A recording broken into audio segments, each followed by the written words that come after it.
குவைத்தில் விரிவாக்கம் செய்யப்பட்ட டிபார்ட்மெண்ட் ஸ்டோர்களுடன் நவீன வசதிகளோடு முதல் மாடி வரை விரிவுபடுத்தப்பட்ட கைதான் கிராண்ட் ஐபரின் பிரம்மாண்டமான திறப்பு விழா மக்கள் பெருங்கூட்டத்தின் முன்னிலையில் கண்கவர் நிகழ்வாக நடைபெற்றது. இன்று நடைபெற்ற இந்த திறப்பு விழாவை மக்கள் பெருமளவில் கலந்து கொண்டு கொண்டாடியதால் கிராண்ட் ஐபர் நிர்வாகம் மகிழ்ச்சியடைந்துள்ளது. 3200 சதுர மீட்டர் பரப்பளவில் 2 மாடிகளாக இந்த ஸ்டோர் விரிவாக்கம் செய்யப்பட்டுள்ளது. கிராண்ட் ஹைப்பர் குவைத் தலைவர் ஜாசி முகமது கமீஸ் அல் ஷரை மற்றும் ஷேக் தாவூத் சல்மான் அல் சபா ஆகியோர் இணைந்து விரிவாக்கம் செய்யப்பட்ட கைதான் கிராண்ட் ஹைப்பரின் திறப்பு விழாவை நடத்தினர். ஹயூப் கச்சேரி, ஜமால் முகமது ஃபலாக், ஹமது அல் தௌசாரி, முகமது அல் முதைரி, முகமது சுனி, தக்சீர் அலி, முகமது அஸ்லாம் மற்றும் அமானுல்லா உள்ளிட்ட மூத்த நிர்வாகிகள் மற்றும் மேலாண்மை குழு உறுப்பினர்கள் இந்த விழாவில் கலந்து கொண்டனர்.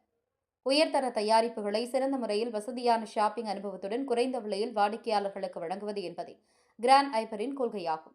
இந்த விரிவாக்கமும் அந்த கொள்கைக்கு ஏற்பவே மேற்கொள்ளப்பட்டுள்ளது என்பது குறிப்பிடத்தக்கது. தாவசி நியூஸ் செய்தியாளர் அஜித்குமார்.